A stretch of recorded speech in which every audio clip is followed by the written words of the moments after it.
فرزند زہرا یہ حالات برے ہیں۔ کاشانہ بصیرت ایک ایسا مکمل یوٹیوب چینل جس پر محروم بصارت کے لیے بالخصوص اور تمام افراد کے لیے بالعموم سینکڑوں کی تعداد میں اسلامی کتب دستیاب ہیں۔ لہذا گزارش ہے کہ آپ اپنی ذمہ داری نبھاتے ہوئے کاشانہ بصیرت کو سبسکرائب کرنے کے ساتھ ساتھ بیل آئیکن کو پریس کیجئے تاکہ آپ علم کے حصول کے ساتھ ساتھ مذہب اہل بیت کی اشاعت میں بھی اہم کردار ادا کرتے رہیں۔ کاشانہ بصیرت۔ فرزند زہرا یہ حالات برے ہیں۔ بسم اللہ الرحمن الرحیم۔ السلام علیکم۔ یہ کتاب آپ کے لیے کاشانہ بصیرت کی یوٹیوب چینل کی جانب سے ریکارڈ کی جا رہی ہے۔ نام کتاب حیات القلوب، جلد دوم، تالیف علامہ مجلسی علیہ رحمہ۔ اب ہم کتاب کا پارٹ نمبر 18 پڑھیں گے۔ چوتھا باب حضرت کے ایام بچپن سے لے کر زمانہ بعثت تک کے حالات و معجزات کا بقیہ حصہ، صفحہ نمبر 167۔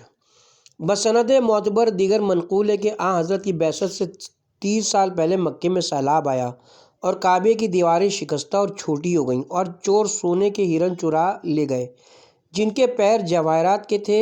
تو قریش نے ارادہ کیا کہ دیواریں بالکل توڑ کر از سر نو تعمیر کریں اور کعبے کی چوڑائی اور زیادہ کریں، لیکن یہ خوف ہوا کہ پھاوڑا اس پر مارتے ہی کوئی بلا ان پر نازل نہ ہو جائے۔ ولید بن مغیرہ نے کہا کہ میں کھودنے کی ابتدا کرتا ہوں، اگر خدا ہمارے اس ارادے سے خوش ہے تو کوئی بلا نہ آئے گی، اور اگر وہ ہمارے اس فعل سے راضی نہیں اور کسی بلا کی علامت ظاہر ہوئی تو ہم کعبے کو موجودہ حالت پر چھوڑ دیں گے۔ غرض وہ کعبے کی چھت پر گیا اور ایک پتھر کو حرکت دی تھی کہ ایک سانپ نکل کر حملہ آور ہوا اور سورج کو گہن لگ گیا۔ جب ان لوگوں نے یہ حال مشاہدہ کیا، بارگاہ رب العزت میں تضریع و زاری شروع کی اور کہا، پالنے والے، ہماری نیت فساد کی نہیں ہے بلکہ ہم تو کعبے کی اصلاح چاہتے ہیں۔ اس کے بعد سانپ غائب ہو گیا۔ انہوں نے دیواریں گرائیں اور جناب ابراہیم کی رکھی ہوئی بنیاد تک کھودتے ہوئے پہنچے۔ جب اس کو بھی کھود کر کعبے کو وسیع کرنا چاہا تو ایک عظیم زلزلہ پیدا ہوا اور تاریکی چھا گئی۔ بنائے ابراہیم 30 گز لمبی اور 24 گز چوڑی تھی اور اس کی اونچائی 9 گز تھی۔ قریش نے مشورہ کیا کہ طول و عرض کو اسی طور رہنے دو، اونچائی زیادہ کر دو۔ حجر اسود نصب کرنے پر آپس میں نزاع ہو گئی۔ ہر قبیلہ کہتا تھا کہ ہم نصب کرنے کے زیادہ حقدار ہیں۔ آخر معاملہ حکم پر طے ہوا کہ جو شخص باب بنی شیبہ سے پہلے داخل ہو وہی فیصلہ کر دے۔ تو سب سے پہلے جو اس دروازے سے آیا وہ سرور کائنات صلی اللہ علیہ وآلہ وسلم تھے۔ لوگوں نے آپ کو دیکھ کر کہا، امین آ گئے، جو یہ فیصلہ کرے گا ہم کو منظور ہے۔ غرض حضرت نے اپنی ردائے مبارک اور با روایت اپنی ابا بچھائی اور حجر اسود اس پر رکھ دیا اور فرمایا کہ اس کے چاروں سروں کو قریش کے ہر قبیلے کا ایک آدمی پکڑے۔ بنی عبد الشمس سے عتبہ بن ربیع نے اور اسود بن عبد المطلب نے، بنی اسد بن عبد العزیز سے اور ابو حذیفہ بن مغیرہ نے بنی مخزوم سے اور قیس بن عدی نے بنی سہم سے چادر کے گوشوں کو پکڑ کر اٹھایا۔ پھر حضرت نے حجر اسود کو خود اٹھا کر اس کی جگہ پر رکھ دیا۔ بادشاہ روم نے ایک کشتی میں چھت کے لیے لکڑیاں وغیرہ جو ضرورت تھی بھر کر بھیجی تھیں، اس لیے کہ حبشہ میں اس کے واسطے ایک عبادت خانہ تیار کیا جائے، لیکن ہوا نے اس کشتی کو مکے کے ساحل پر پہنچا دیا، جو وہاں پہنچ کر کیچڑ میں پھنس گئی اور کسی طرح نہ نکلی۔ قریش کو یہ خبر معلوم ہوئی تو دریا کے کنارے آنے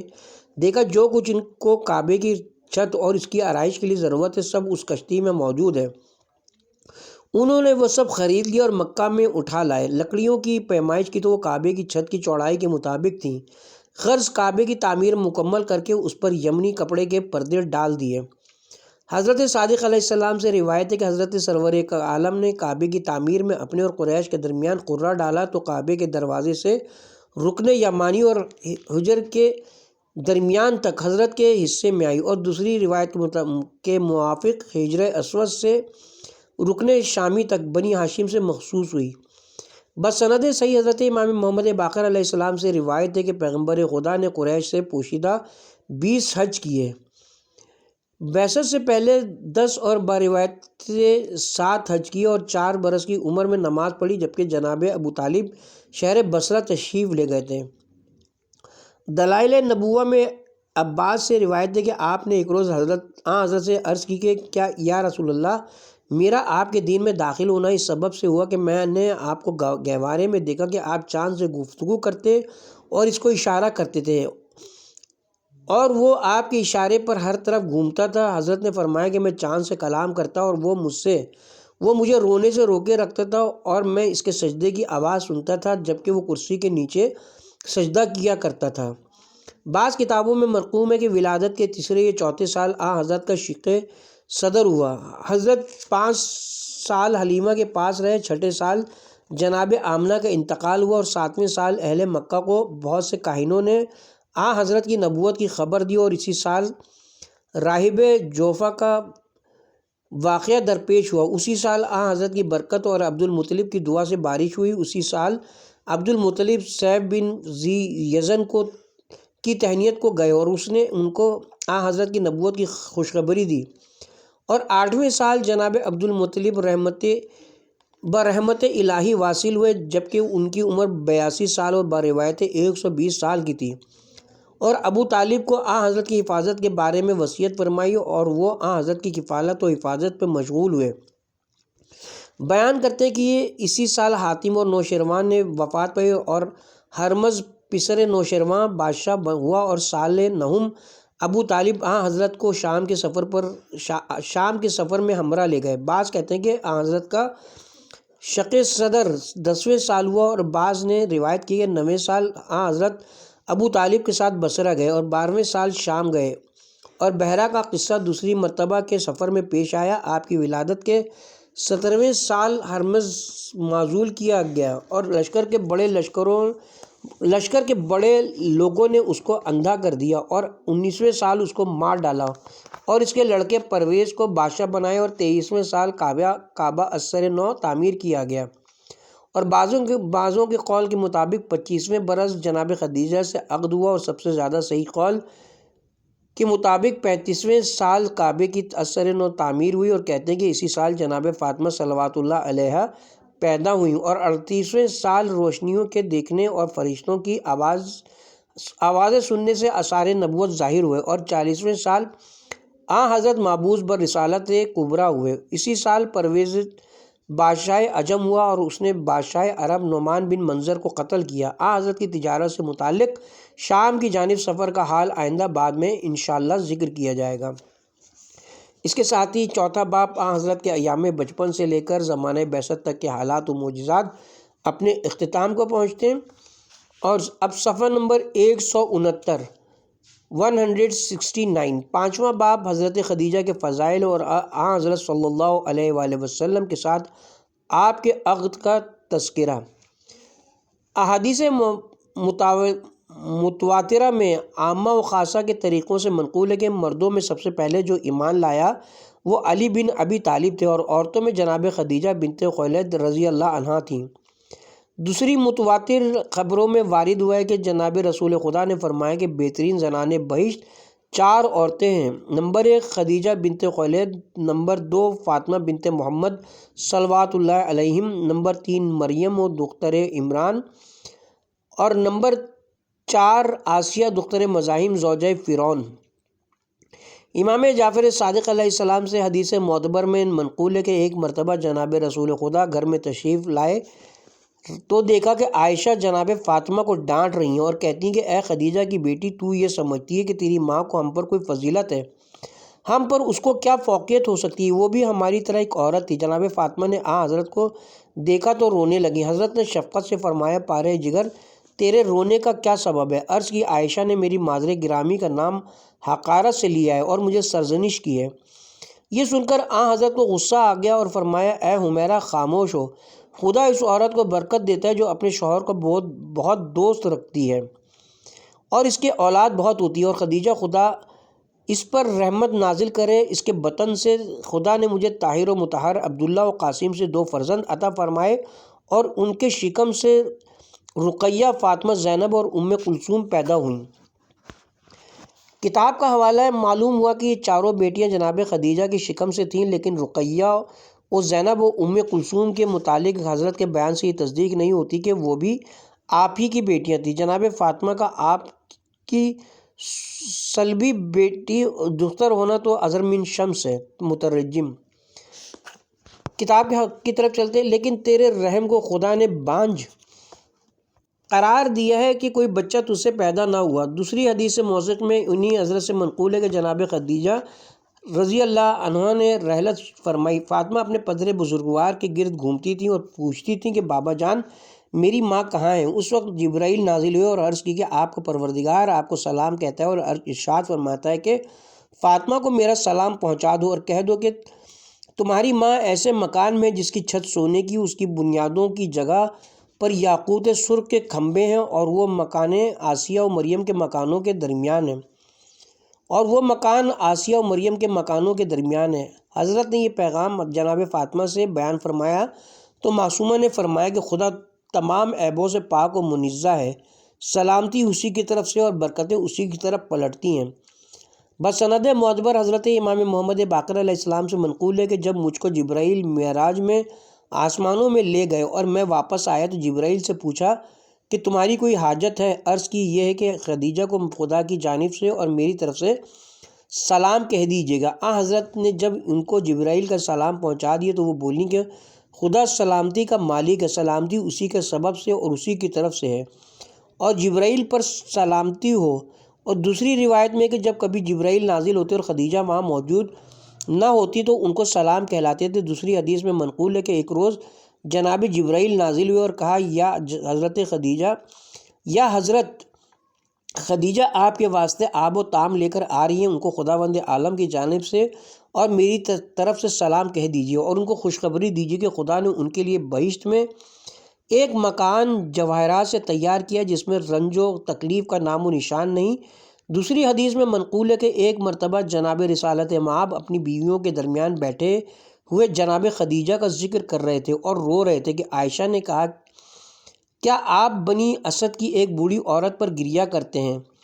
حضرت نے فرمایا خاموش، اس نے میری تصدیق اس وقت کی جب کہ تم سب نے تکذیب کی اور وہ ایمان لائیں اس وقت جب کہ تم سب کافرہ تھیں۔ اس کے شکم سے میرے لیے اولادیں ہوئیں اور تم سب بانجھ ہو۔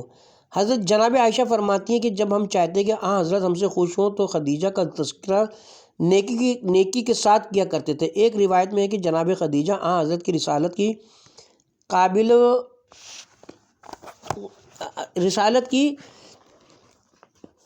قابل و زیر اور قابل و وزیر اور مددگار تھیں۔ جب لوگ حضرت سے علیحدہ ہو گئے تو وہ آپ کی مونس و غمخوار تھیں۔ جب اہل مکہ حضرت کو آزار و تکلیف پہنچا رہے تھے تو وہ حضرت کی مدد اور تسلی و تشفی کرتی تھیں اور اپنے حسن اخلاق سے حضرت کو دلاسا اور تسکین دیتی تھیں اور اپنے مال سے آپ کی مدد کرتی تھیں۔ کتب راوندی، ابن شہر آشوب اور صاحب عدد رحم اللہ علیہم نے روایت کی ہے کہ حضرت صلی اللہ علیہ وسلم کے ساتھ جناب خدیجہ کی تجویز کا یہ سبب تھا کہ ایک مرتبہ عید کے دن زنان قریش مسجد الحرام میں جمع ہوئیں۔ ناگہاں ایک یہودی ان کے سامنے سے گزرا اور کہنے لگا کہ بہت جلد تم میں سے ایک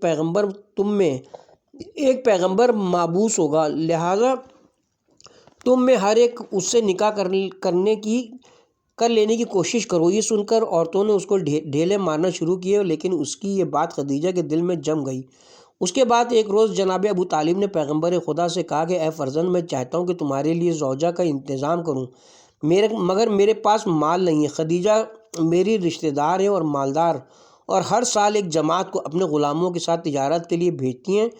تم کو منظور ہو تو تمہارے واسطے کچھ ان سے سامان تجارت حاصل کروں تاکہ تم بھی تجارت کرو اور خداوند عالم تم کو نفع کرامت فرمائے۔ حضرت نے فرمایا بہت مناسب ہے۔ غرض جناب ابو طالب خدیجہ کے پاس گئے اور کہا کہ محمد چاہتے ہیں کہ تمہارے مال سے تجارت کریں۔ خدیجہ نے کہا بہت خوب، بسر و چشم منظور ہے، اور بہت خوش ہوئیں۔ اپنے غلام میسرہ سے کہا کہ جس قدر مال تیری تحویل میں محمد صلی اللہ علیہ وسلم کے سپرد کر دے اور ان کی خدمت میں حاضر رہے، ہرگز ان کی نافرمانی نہ کرنا۔ غرض وہ تمام مال لے کر حضرت میسرہ کے ساتھ تجارت کے لیے شام کی جانب روانہ ہوئے، اور باروایت خزیمہ بن حکیم بھی جو جناب خدیجہ کے رشتہ دار تھے اس سفر میں حضرت کے ساتھ تھے، اور اس ہمراہی میں حضرت کی محبت ان کے دل میں بہت زیادہ پیدا ہو گئی۔ اثناء راہ میں خدیجہ کے 2 اونٹ تھک کر گر پڑے۔ میسرہ حیران ہوا اور دوڑا اور ڈرا کہ ان کا بازو زمین پر گر جائے گا۔ وہ دوڑا ہوا حضرت کی خدمت میں آیا اور صورت واقعہ بیان کی۔ حضرت ان اونٹوں کے پاس آئے اور اپنا دست مبارک ان کے پیروں پر پھیرا۔ وہ اٹھ کھڑے ہوئے اور دوسرے اونٹوں سے زیادہ تیز چلنے لگے۔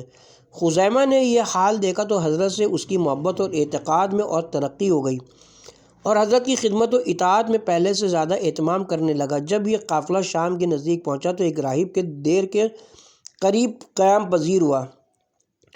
حضرت ایک درخت کے نیچے رونق افروز ہوئے۔ قافلے کے تمام لوگ ہر طرف متفرق ہو گئے۔ وہ درخت مدتوں سے خشک پڑا تھا، لیکن اسی دم سرسبز و شاداب ہو گیا۔ اس میں شاخیں اور پتیاں نکل آئیں اور پھل لگ کر لٹک گئے، اور درخت کے چاروں طرف سبزہ رویدہ ہو گیا۔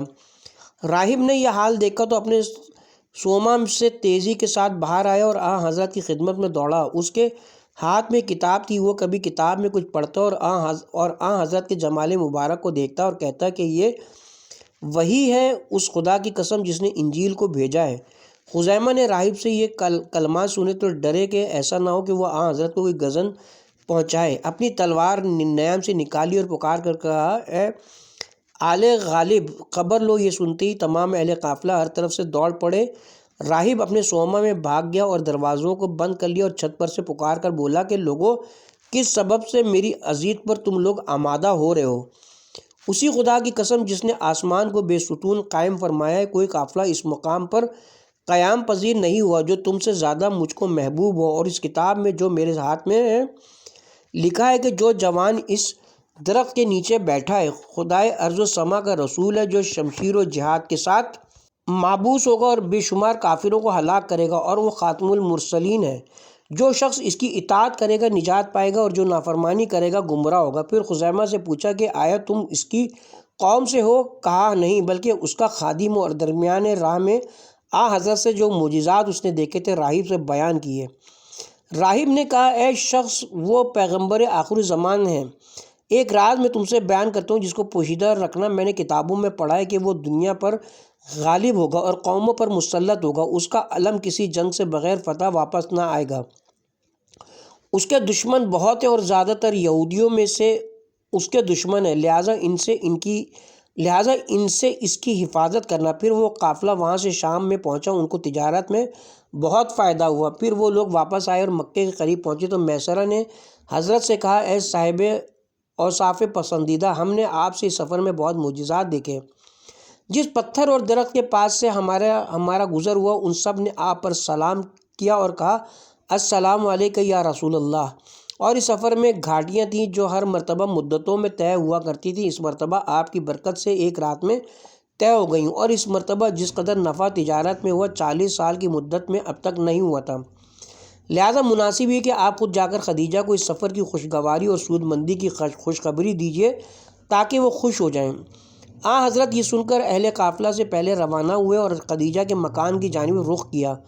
اس وقت وہ اپنی چند عورتوں کے ساتھ بالا خانے پر بیٹھی تھی اور راستے پر نگاہ تھی۔ ناگاہ ان کی نظر ایک سوار پر پڑی جو دور سے آ رہا تھا، اور ایک بادل کا ٹکڑا اس کے سر پر سایہ کیے ہوئے تیزی سے اس کے ساتھ آ رہا تھا، اور 2 فرشتے اس کے دائیں اور بائیں ہوا پر اس کے ساتھ چلے آ رہے تھے، جبکہ ہاتھوں میں برہنہ تلواریں تھیں، اور بادل میں سے زبرجد کی ایک قندیل بالائے سر لٹکی ہوئی تھی، اور اس ابر کے چاروں طرف یاقوت کا ایک خیمہ ہوا پر ساتھ تھا۔ جناب خدیجہ یہ حال دیکھ کر متعجب ہوئیں اور دل میں کہا، خدا بندہ، ایسا کر کے یہ تیری بارگاہ کا مقرب بندہ میرے حقیر کا کاشانے میں آئے۔ جب حضرت اور قریب آئے تو پہچانا کہ یہ محمد صلی اللہ علیہ وسلم ہے۔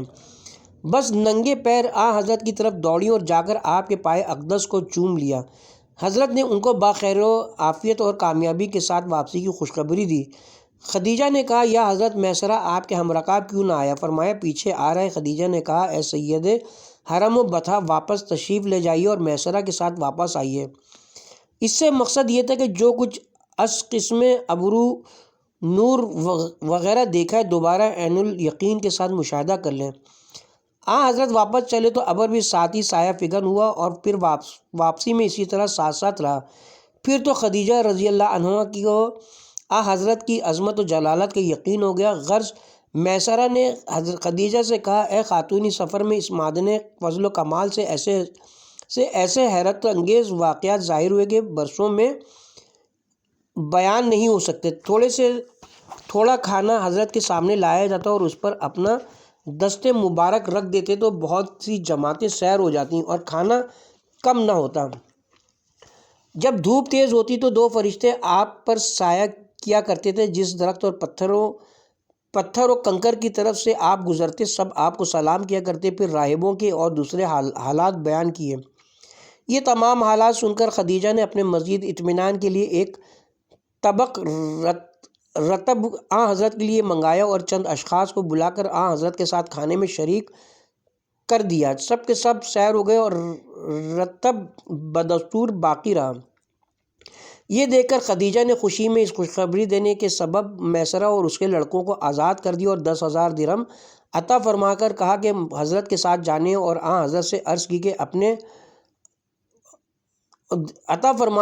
حضرت کے ساتھ جائے اور حضرت سے عرض کی کہ اپنے چچا ابو طالب سے کہیں کہ وہ میرے چچا عمرو بن اسد سے اپنے واسطے میری خواستگاری کریں اور اپنے چچا کے پاس کہلا بھیجا کہ مجھ کو محمد صلی اللہ علیہ وسلم کے ساتھ تجویز کر دیں۔ اور بعضوں نے کہا ہے کہ خدیجہ کے باپ خلید بن اسد سے خواستگاری کی گئی، لیکن زیادہ مشہور یہ خلید اس وقت وفات پا چکے تھے، ان کے چچا ہی سے ان کی خواستگاری کی گئی۔ اس وقت حضرت کی عمر 25 سال اور جناب خدیجہ کی عمر 40 سال کی تھی، لیکن ابن عباس سے منقول ہے کہ اس وقت خدیجہ کی عمر 28 سال کی تھی، اور مشہور یہ کہ انتقال کے وقت جناب خدیجہ 65 سال کی تھیں اور حجون مکہ میں دفن کی گئیں۔ جناب رسول خدا نے خود ان کو اپنے ہاتھوں سے دفن کیا۔ بیان کرتے ہیں کہ خدیجہ کی وفات شعب ابی طالب سے رہائی کے بعد ہجرت کے 3 سال پہلے واقع ہوئی، اور کہتے ہیں کہ ان کی وفات ابو طالب کی وفات کے 3 روز بعد ہوئی، اور حضرت کی جو اولاد ہوئی وہ سب خدیجہ کے بطن سے ہوئی، سوائے ابراہیم کے جو ماریہ کے پیٹ سے پیدا ہوئے تھے۔ کشف الغمہ میں روایت ہے کہ خدیجہ کا پہلا نکاح عتیق بن عائد مخزومی سے ہوا اور ایک لڑکی پیدا ہوئی۔ اس کے بعد ابو حالہ ہند ابن زرارہ تمیمی سے نکاح ہوا، اس سے ہند ابن ہند پیدا ہوا۔ اس کے بعد جناب رسول خدا ان کو اپنے نکاح میں لائے اور مہر 12 اوقیہ طلا قرار دیا۔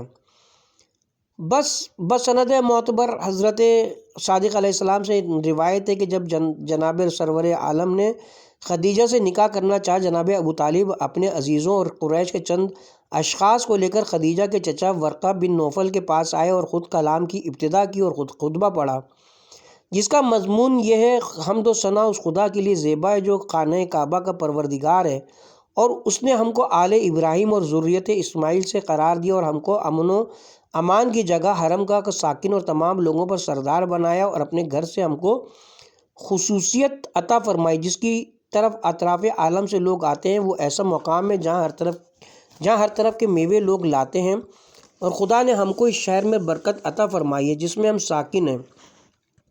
اما بعد، واضح ہو کہ میرے بھتیجے محمد بن عبداللہ صلی اللہ علیہ وآلہ وسلم کو قریش کے تمام لوگوں پر فضیلت و فوقیت حاصل ہے، کوئی شخص اس کے برابر نہیں ہو سکتا، وہ سب سے بلند مرتبہ ہے، خلق میں اس کا مثل و مانند نہیں ہے، اگر وہ مال و دولت میں کم ہے تو مال تغیر پذیر ہے، سائے کے مانند جو بہت جلد زائل ہو جاتا ہے۔ اس کو خدیجہ کی جانب سے رغبت ہے اور خدیجہ کو بھی اس سے محبت ہے، اس لیے ہم آئے ہیں کہ آپ سے اس کے واسطے اس کی خواہش کے مطابق خدیجہ کی خواستگاری کریں، اور جس قدر مہر آپ چاہیں میں اپنے مال سے دینے کو تیار ہوں، جس قدر ابھی چاہیں لے لیں اور جس قدر چاہیں مؤجل قرار دیں، اور رب کعبہ کی قسم کھا کر کہتا ہوں کہ اس کی شان و منزلت بہت بلند ہے، اس کی عقل اور رائے کامل ہے، اس کا دین شایع اور اس کی زبان شافع ہے۔ اتنا کہہ کر جناب ابو طالب خاموش ہو گئے۔ پھر خدیجہ کے چچا نے جو علماء نصارہ میں سب سے زیادہ دانش مند اور عظیم الشان تھے، جواب دینا چاہا، مگر چونکہ ابو طالب کی باتوں کے جواب سے قاصر تھے اس لیے ان کی زبان لکنت کرنے لگی اور ان کے نفس میں اضطراب پیدا ہو گیا اور صحیح جواب دینا ممکن نہ ہو سکا۔ خدیجہ نے جو یہ حال دیکھا، انتہائی شوق کے سبب پردہ حیا کو ذرا سے اٹھا کر نہایت فصاحت کے ساتھ بولیں، چچا جان، اگرچہ اس موقع پر آپ ہی گفتگو کے لیے مجھ سے زیادہ مناسب اور سزاوار ہیں، لیکن آپ کو میرے نفس پر مجھ سے زیادہ اختیار نہیں ہے۔ اے محمد صلی اللہ علیہ وآلہ وسلم، میں نے اپنے نفس کو آپ کے ساتھ تجویز کیا اور میرا مہر خود میرے مال سے ہے۔ اپنے چچا سے کہیے کہ ولیمہ زفاف کے لیے اونٹ ذبح کریں، آپ جس وقت چاہیں اپنی زوجہ کے میرے پاس تشریف لائیں۔ اس وقت ابو طالب نے فرمایا، اے گروہ مردم، گواہ رہنا کہ اس نے خود اپنے تئیں محمد سے تجویز کیا اور اپنے مہر کی ضامن خود ہی ہو گئی۔ یہ سن کر قریش کے ایک شخص نے کہا، طرفہ ماجرا ہے کہ عورتیں مردوں کے مہر کی ضامن ہوتی ہیں۔ یہ سنتے ہی حضرت جناب ابو طالب کو غصہ آ گیا، اور جب کبھی ان حضرت کو غصہ آتا تھا تمام قریش ان سے ڈر جاتے تھے اور آپ کی ہیبت سے پناہ مانگتے تھے۔ ابو طالب نے فرمایا، اگر دوسرے شوہر میرے بھتیجے کے مانند ہوں گے، عورتیں بہت زیادہ مال اور زیادہ سے زیادہ مہر ان سے طلب نہ کریں گی، اور اگر تمہاری طرح ہوں گے تو مہر گراں ان سے لیں گی۔ پھر ابو طالب نے ایک اونٹ نہر کیا اور حضرت کا زفاف حضرت خدیجہ خیر النساء کے ساتھ منعقد ہوا۔ اس موقع پر ایک شخص نے، جس کا نام عبداللہ بن غنم تھا، چند شعر نظم کیے جن کا مضمون یہ ہے: اے خدیجہ، تم کو مبارک ہو کہ تمہارے ہمہائے سعادت نے عزت و شرف کے عرش کے کنگورا کی جانب پرواز کیا اور تم بہترین اولین و آخرین کی شریک زندگی بن گئیں۔ خود دنیا میں محمد کے مثل کوئی کہاں ممکن ہے۔ یہ وہ ہیں جن کی پیغمبری کی بشارت موسیٰ و عیسیٰ نے دی ہے اور بہت جلد ان کی بشارت کا اثر ظاہر ہونے والا ہے۔ برسوں سے کتاب آسمانی کے پڑھنے اور لکھنے والوں نے اقرار کیا کہ وہ رسول بطحا اور اہل ارض و سما کے ہدایت کرنے والے ہیں۔ دوسری روایت میں وارد ہوا ہے کہ جب ابو طالب نے اپنا خطبہ تمام کیا، قبل اس کے کہ عمرو بن اسد خدیجہ کے چچا جواب دیں، ورقہ بن نوفل نے کہا، میں حمد کرتا ہوں اس خدا کی جس نے ہم کو ایسا ہی بنایا جیسا کہ آپ نے اے ابو طالب بیان فرمایا، اور اس نے ہم کو ان لوگوں پر فضیلت عطا فرمائی جن کا آپ نے ذکر کیا، لہٰذا ہم بزرگان و پیشوان عرب ہیں، اور آپ کی شرافت اور کرامت جیسا کہ آپ نے ذکر کیا مسلم ہے۔ ہم آپ سے رشتے کرنے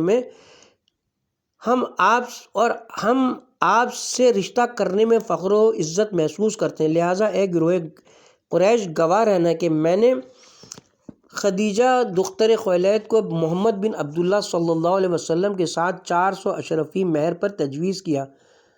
ورقہ خاموش ہوئے تو ابو طالب نے فرمایا، چاہتا ہوں کہ ان کے چچا بھی کچھ کہیں۔ یہ سن کر عمروں نے صیغے کے کلمات کا اعادہ کیا اور قریش کے قبیلے گواہ ہوئے۔ اس کے بعد خدیجہ کی کنیزیں دف بچا کر گانے اور ناچنے لگیں۔ اسی روز جناب ابو طالب نے ایک اونٹ ذبح کیا اور ولیمہ زفاف قرار پایا۔ ابن بابویہ نے روایت کی کہ خدیجہ کے بطن سے حضرت سے سب سے پہلے عبداللہ پیدا ہوئے۔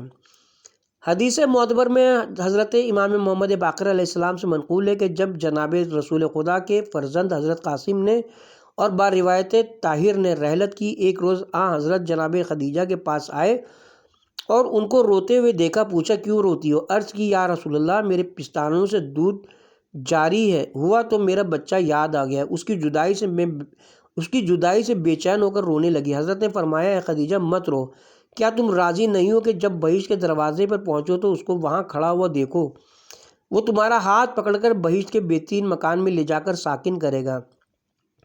خدیجہ نے پوچھا، کیا یہ ثواب ہر مومن کے لیے ہے جس کا فرزند مر جائے؟ فرمایا، خدا اس سے زیادہ کریم ہے کہ کسی بندے سے اس کا میوہ دل لے لے اور وہ صبر کرے اور خدا کی حمد اور اس کا شکر بجا لائے تو خدا اس پر عذاب کرے۔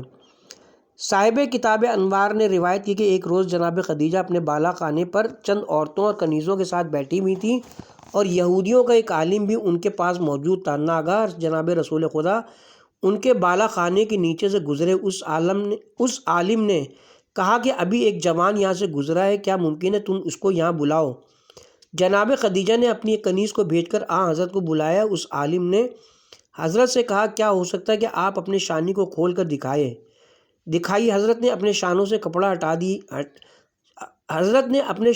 کپڑے ہٹا دیے۔ جب اس کی نگاہ مہر نبوت پر پڑی، بولا خدا کی قسم یہ مہر پیغمبری ہے۔ خدیجہ نے کہا اگر ان کے چچا موجود ہوتے تو کس کی مجال تھی جو ان کے کسی حصے جسم پر نگاہ ڈالتا ہے، اس لیے کہ ان کے چچا سب کے سب یہودی عالموں سے بہت پرہیز کرتے ہیں۔ اس عالم نے کہا کہ کس کی طاقت ہے جو ان کو کوئی گزند پہنچا سکے؟ بحق کلیم قسم کھاتا ہوں کہ یہی پیغمبر آخر الزمان ہیں۔ غرض جناب رسول خدا بالا خانہ سے نیچے آئے اور حضرت کی محبت جناب خدیجہ کے دل میں مستحکم ہو گئی۔ وہ مکے کی ملکہ تھیں، بے شمار دولت اور مویشیوں کی مالک تھیں۔ انہوں نے اس عالم سے پوچھا تم نے کیوں کر جانا کہ وہ پیغمبر ہے؟ اس نے کہا ان کے اوصاف میں نے توریت میں پڑھے کہ ان کے ماں باپ ان کی طفلی ہی میں مر جائیں گے اور ان کے دادا اور چچا ان کی پرورش کریں گے۔ وہ قریش کی ایک ایسی عورت سے نکاح کریں گے جو اپنی قوم میں سب سے بلند اور اپنے خاندان کی ملکہ اور صاحب تدبیر ہوگی۔ اور اپنے ہاتھ سے خدیجہ کی طرف اشارہ کر کے کہا میری یہ بات یاد رکھنا، اور چند اشعار پڑھے جو حضرت کی عظمت اور خدیجہ کے عقد پر مشتمل تھے، جن کو سن کر حضرت کی محبت خدیجہ کے دل میں اور بڑھ گئی مگر پوشیدہ رکھتی تھیں۔ جب وہ رخصت ہونے لگے تو کہا اے خدیجہ کوشش کرو کہ محمد صلی اللہ علیہ وسلم تمہارے ہاتھ سے نہ جانے پائیں، کیونکہ ان کے ساتھ مزاوجت دنیا و آخرت کی سعادت ہے۔ خدیجہ کے ایک چچا ورقہ تھے جو بہت بڑے عالم اور آسمانی کتابیں پڑھے ہوئے تھے۔ انہوں نے حضرت کے صفات کتابوں میں دیکھے تھے کہ وہ قریش کی اس عورت سے نکاح کریں گے جو قوم میں بزرگ و بلند مرتبے ہوگی اور حضرت پر بے شمار دولت صرف کر دے گی اور ان کے تمام امور میں ان کی معین و مددگار ہوگی۔ ورقہ کو معلوم تھا کہ وہ عورت اپنے مال کی زیادتی اور بلند کرداری کے سبب خدیجہ ہیں۔ وہ ان سے اکثر کہا کرتے تھے کہ تم ایسے شخص کی زوجہ بننے والی ہو جو تمام اہل آسمان و زمین سے افضل و بہتر ہوگا۔ خدیجہ کے ہر شہر و آبادی میں غلام و مویشی تھے، یہاں تک کہ بعضوں نے کہا کہ 80,000 اونٹ تھے جو متفرق مقامات پر تھے، اور ہر ملک و شہر میں ان کے ملازمین و منبین تجارت کیا کرتے تھے، جیسے مصر و شام و حبشہ وغیرہ۔ جناب ابو طالب پیر و ضعیف ہو گئے تھے اور حضرت کی حفاظت کے خیال سے ترک سفر کر چکے تھے۔ ایک روز حضرت آپ کے پاس آئے تو آپ کو مغموم و محزون دیکھا۔ پوچھا آپ کے رنج و اندوہ کا کیا سبب ہے؟ ابو طالب نے کہا اے فرزند مفلس ہوں، زمانہ ہم پر تنگ ہو گیا ہے، ضعیف و کمزور ہوں اور میری وفات نزدیک ہے۔ میری دلی خواہش تمنا تھی کہ تمہاری شادی کر دیتا جس سے مجھ کو چین و خوشی ہوتی، لیکن اس کا انتظام میسر نہیں ہے۔ حضرت نے فرمایا چچا جان آپ نے اس کی کیا تدبیر سوچی ہے؟ ابو طالب نے کہا اے فرزند برادر خدیجہ بنت خویلد بہت مالدار ہیں اور اکثر اہل مکہ ان کے مال سے فائدہ اٹھاتے ہیں۔ کیا تم پسند کرتے ہو کہ ان سے کچھ مال حاصل کروں جس سے تم تجارت کرو؟ شاید خدا ہم کو نفع بخشے جس سے ہمارا مطلب اور آرزو پوری ہو۔ حضرت نے فرمایا بہت مناسب ہے، جو آپ کے نزدیک بہتر ہو کیجیے۔ پھر ابو طالب اپنے بھائیوں کو لے کر خدیجہ کے گھر گئے۔ ان کا مکان بہت وسیع و کشادہ تھا، اس کی چھت پر ریشم کا ایک خیمہ نصب تھا جس میں طرح طرح کے نقش و نگار بنے ہوئے تھے، جس کی تنابیں ریشم کی تھیں جو فولاد کی میخوں سے بندھی ہوئی تھیں۔ اس سے پہلے ان سے 2 شخصوں نے نکاح کیا تھا، ایک عمر و قندی تھے اور دوسرے عتیق بن عائد۔ ان کے انتقال کے بعد عقیقہ بن ابی معیط اور سلط ابن ابی شہاب نے ان کی خواستگاری کی تھی۔ یہ دونوں 400 غلام اور بیشتر کنیزیں رکھتے تھے۔ ابو جہل اور ابو سفیان نے بھی نکاح کا پیغام بھیجا تھا۔ خدیجہ نے سب سے انکار کر دیا۔ ان کا دل حضرت کی طرف مائل تھا، کیونکہ راہبوں، کاہنوں اور عالموں سے حضرت کے بہت سے اوصاف سن چکی تھیں اور آپ کے بہت سے معجزے جو قریش نے دیکھے تھے ان سے بیان کیے تھے۔ غرض انہوں نے اپنے چچا ورقہ بن نوفل کو بلا کر کہا چچا جان میں اپنا نکاح کرنا چاہتی ہوں، بہت سے لوگوں نے میری خواستگاری کی لیکن میرا دل کسی کو قبول نہیں کرتا۔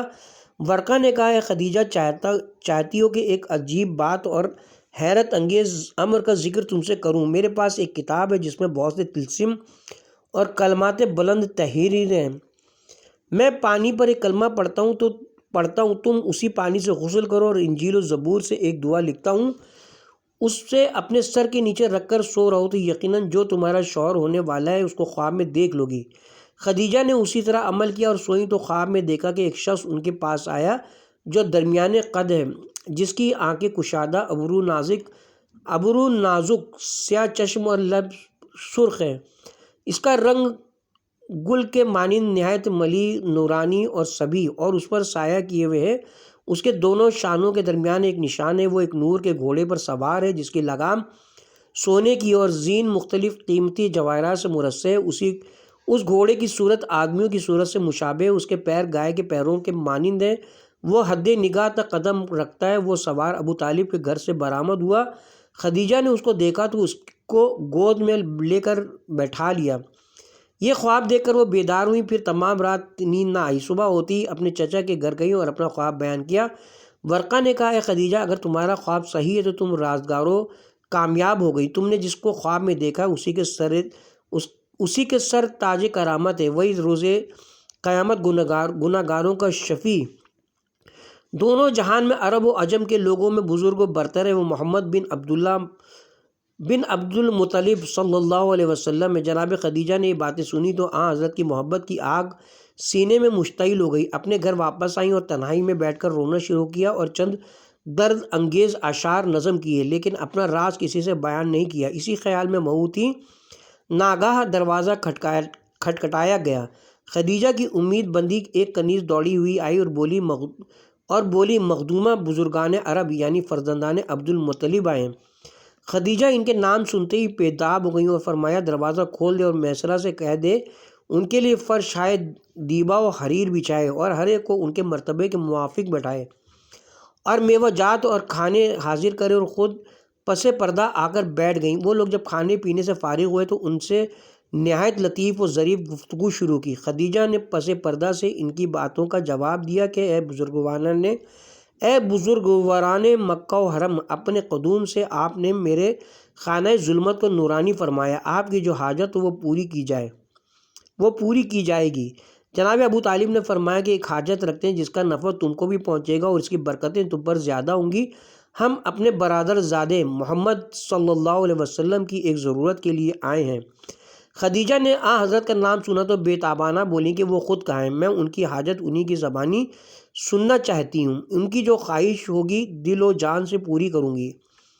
عباس نے کہا، میں جا کر ان کو بلا لاتا ہوں۔ جناب عباس آئے لیکن حضرت کو نہ پایا، ان کی تلاش میں ہر طرف دوڑے، یہاں تک کہ کوہ حرا پر پہنچے۔ وہاں حضرت کو خوابگاہ ابراہیم خلیل میں سوتے ہوئے پایا۔ وہ اپنی ردائے مبارک لپیٹے ہوئے تھے اور ایک بڑا اژدہا آپ کے سرانے بیٹھا تھا، جس کے دہن میں پھول کی ایک پنکھڑی تھی جس سے حضرت کو پنکھا جھل رہا تھا۔ حضرت عباس کہتے ہیں کہ میں نے اژدہے کو دیکھا تو حضرت کے لیے خوف زدہ ہوا، اپنی تلوار نکال کر اس پر حملہ کیا۔ اس نے میری طرف رخ کیا تو میں چیخ اٹھا کہ بھتیجے میری خبر لو۔ حضرت نے آنکھ کھولی اور وہ اژدہا غائب ہو گیا۔ مجھ سے پوچھا کہ کیوں تلوار کھینچے ہوئے ہیں؟ میں نے صورت واقعہ بیان کی تو آپ نے تبسم فرمایا اور کہا، وہ اژدہا نہیں بلکہ ایک فرشتہ تھا جس کو خداوند عالم میری حفاظت کے لیے بھیجا کرتا ہے۔ میں نے اس کو اکثر دیکھا ہے اور اس سے گفتگو کی ہے۔ اس نے مجھ کو بتایا کہ میں خدا کے فرشتوں میں سے ایک فرشتہ ہوں۔ خدا نے مجھے آپ پر موکل فرمایا کہ شب و روز دشمنوں کے مکر و فریب سے آپ کی حفاظت کروں۔ جناب عباس نے کہا، اے فرزند برادر، کوئی تمہارے فضل و شرف سے انکار نہیں کر سکتا اور یہ تمام امور تمہارے لیے بعید نہیں ہے۔ اس وقت آؤ خدیجہ کے مکان پر چلیں، وہ چاہتی ہیں کہ تم کو اپنے اموال پر امین قرار دیں تاکہ تم جس شہر کی طرف تجارت کے لیے جانا چاہو جاؤ۔ حضرت نے فرمایا، میں تو شام کی جانب جانا چاہتا ہوں۔ عباس نے کہا، تم کو اختیار ہے۔ غرض خدیجہ کے مکان کی طرف چلے اور حضرت کا نور پہلے سے پہنچ کر خدیجہ کے مکان کو روشن و منور کر رہا تھا، جس کو دیکھ کر خدیجہ نے میسرہ پر اعتراض کیا کہ روزن خیمہ کیوں بند نہیں کیا کہ دھوپ آ رہی ہے۔ میسرہ نے خیمے کو اچھی طرح دیکھ کر کہا، اے خاتون، کوئی سوراخ تو ہے نہیں، میری سمجھ میں نہیں آتا کہ روشنی کیسی ہے۔ میسرہ خیمے سے باہر آئے تو دیکھا جناب رسول خدا حضرت عباس کے ساتھ چلے آ رہے ہیں اور ایک نور آفتاب کے نور سے بہت زیادہ روشن آپ کی پیشانی مبارک سے چمک رہا ہے۔ یہ دیکھ کر وہ حضرت خدیجہ کے پاس دوڑا اور اس کو خوشخبری دی کہ یہ نور آفتاب رسالت ہے جس نے ہمارے خیمے کو روشن کر رکھا ہے۔ جب حضرت داخل ہوئے آپ کے چچا سب آپ کے استقبال کے لیے آئے اور آپ کو لے جا کر بدر کامل کی طرح ستاروں کے گرد صدر محفل میں بیٹھایا۔ خدیجہ نے حضرت کے لیے طعام بھیجا، حضرت نے تناول فرمایا۔ پھر خدیجہ پس پردہ آ کر بولیں، اے میرے سردار، میرے تاریک گھر کو اپنے نور جمال سے منور فرمایا اور میری وحشت کو اپنی معانست سے تبدیل کیا۔ کیا آپ پسند کرتے ہیں کہ میرے اموال پر امین ہو کر جس شہر چاہیں تجارت کے لیے تشریف لے جائیں؟ حضرت نے فرمایا، ہاں میں آمادہ ہوں اور شام کی جانب جانا چاہتا ہوں۔ خدیجہ نے کہا، آپ کو اختیار ہے اور میرے مال پر آپ کو پورا حق ہے، جس طرح چاہیں تجارت کریں۔ میں آپ کے لیے سفر کے عوض سوائقیہ سونا اور سوا وقیہ چاندی اور 2 خروار اور 2 اونٹ مقرر کرتی ہوں جو آپ کو منظور ہے۔ ابو طالب نے کہا، وہ بھی راضی ہیں اور ہم بھی راضی ہیں، اور اے خدیجہ تم کو ایک ایسے امین کی ضرورت تھی جس کی امانت و دیانت و تقوی و طہارت پر تمام عرب کا اتفاق ہو۔ خدیجہ نے کہا، ہاں۔ پھر حضرت نے کہا، اے میرے سردار کیا آپ اونٹ پر مال بار کر سکتے ہیں؟ فرمایا، ہاں۔ خدیجہ نے میسرہ سے کہا کہ ایک اونٹ لاؤ، میں دیکھوں کہ یہ بزرگوار کس طرح بار کرتے ہیں۔ میسرہ نہایت مست و فربہ اونٹ لایا تاکہ آزمائش ہو۔ اس سے کسی رائی کو مقابلے کی تاب نہ تھی۔ جب وہ نزدیک لایا گیا، اس کے منہ سے کف جاری تھا، اس کی آنکھیں سرخ ہو رہی تھیں، اس سے ڈراؤنی آواز نکل رہی تھی۔ جناب عباس نے کہا، اے میسرہ، اس سے نرم مزاج کوئی اونٹ نہ تھا جس کے ذریعے سے میرے بھتیجے کا امتحان لیتا۔ حضرت نے فرمایا، اے چچا، اس کو میرے پاس آنے تو دیجیے۔ جب وہ اونٹ سید